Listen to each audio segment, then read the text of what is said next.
Assalamualaikum warahmatullahi wabarakatuh. Pada kesempatan kali ini, kami dari kelompok 2 mata kuliah IPS 2 dari kelas 2B yang beranggotakan yang pertama ada Hairun Najah, yang kedua ada Hairunisa, yang ketiga Mahliani, yang keempat Mary Sugianto, yang kelima Sri Wulandari, yang keenam Stephen Riyad Akbar, dan yang terakhir saya sendiri Aisyah.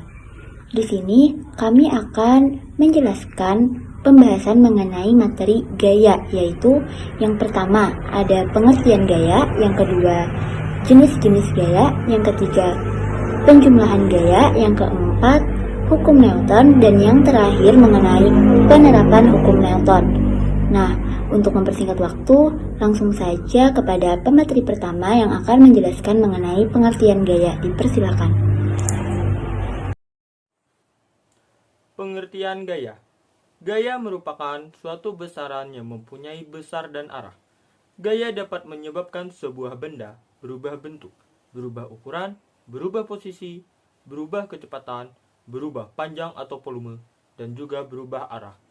Sebuah gaya disimbolkan dengan huruf F, singkatan dari force. Jenis gaya terbagi menjadi 5. Yang pertama, gaya berat. Gaya berat merupakan gaya gravitasi bumi yang bekerja pada suatu benda. Gaya berat dialami benda besarnya sama dengan perkalian antara massa benda dengan percepatan gravitasi di tempat itu. Yang kedua, gaya normal.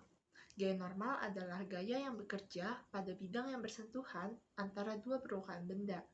Arahnya selalu tegak lurus dengan bidang sentuh atau bidang tempat itu berada. Lalu yang ketiga, merupakan gaya gesek.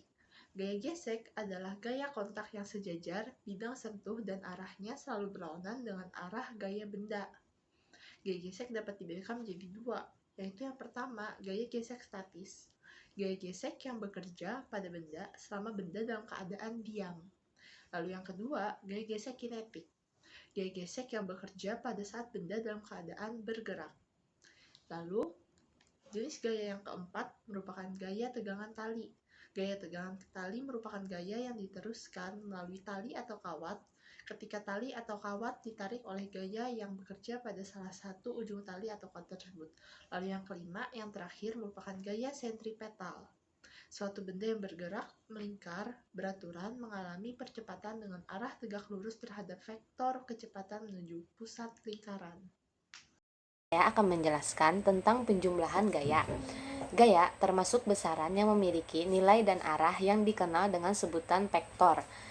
Sebuah besaran gaya dapat digambarkan dengan sebuah anak panah. Panjang anak panah menyatakan nilai atau besaran gaya, sedangkan arah anak panah menyatakan arah kerja gaya. Hukum Newton 1. Hukum 1 Newton berbunyi, jika resultan gaya pada suatu benda sama dengan 0, maka benda yang diam akan tetap diam dan benda yang bergerak akan tetap bergerak dengan kecepatan yang tetap.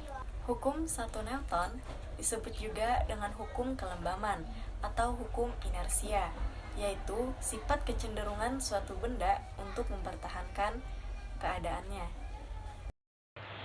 Hukum Newton 2 berbunyi, percepatan A yang dihasilkan oleh resultan gaya pada suatu benda berbanding lurus dengan resultan gaya atau sigma F pada perbandingan terbalik dengan massa benda atau M.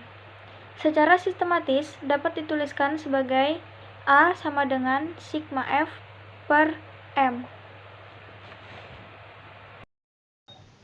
Hukum Newton 3. Hukum 3 Newton berbunyi jika benda pertama mengerjakan gaya melakukan aksi pada benda kedua, akan timbul gaya reaksi dari benda kedua terhadap benda pertama yang besarnya sama tetapi arahnya berlawanan. Hukum 3 Newton disebut juga dengan hukum aksi reaksi yang dinyatakan sebagai berikut. F aksi sama dengan negatif F reaksi. Ciri-ciri gaya aksi reaksi bekerja pada dua benda yang berbeda, besarnya sama tetapi arahnya berlawanan, selalu berpasangan, dan terjadi jika dua benda berinteraksi segaris kerja dan tidak saling meniadakan, bukan sebagai sebab akibat tetapi keduanya timbul secara bersama-sama. Di sini penerapan hukum Newton terbagi menjadi 7. Yang pertama, gerak pada bidang datar. Yang kedua, gerak dua benda bersentuhan. Ketiga, gerak bidang miring. 4. Gerak benda yang dihubungkan dan tali digerakkan. 5. Gerak tekan kaki pada lift. 6. Benda digantungkan dengan tali digerakkan. Lalu yang terakhir ketujuh merupakan benda tergantung setimbang pada tali. Nah, jadi gaya merupakan suatu besaran yang mempunyai besar dan arah. Gaya dapat menyebabkan sebuah benda berubah bentuk, berubah ukuran, berubah posisi, kecepatan, panjang, volume, dan juga arah. Jenis-jenis gaya terbagi menjadi 5, yaitu yang pertama gaya berat, yang kedua gaya normal, yang ketiga gaya gesek, yang keempat gaya tegangan tali, dan yang kelima gaya sentripetal. Kemudian ada yang namanya hukum Newton. Hukum Newton ini terbagi menjadi 3. Yang pertama, hukum 1 Newton, yang kedua, hukum 2 Newton, dan yang ketiga, hukum 3 Newton.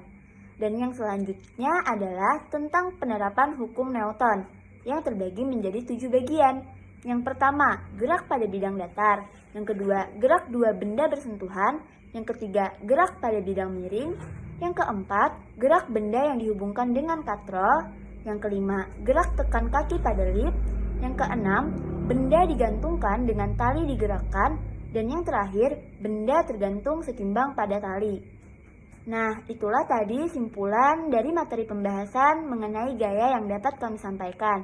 Sekian dari kami ucapkan terima kasih. Wassalamualaikum warahmatullahi wabarakatuh.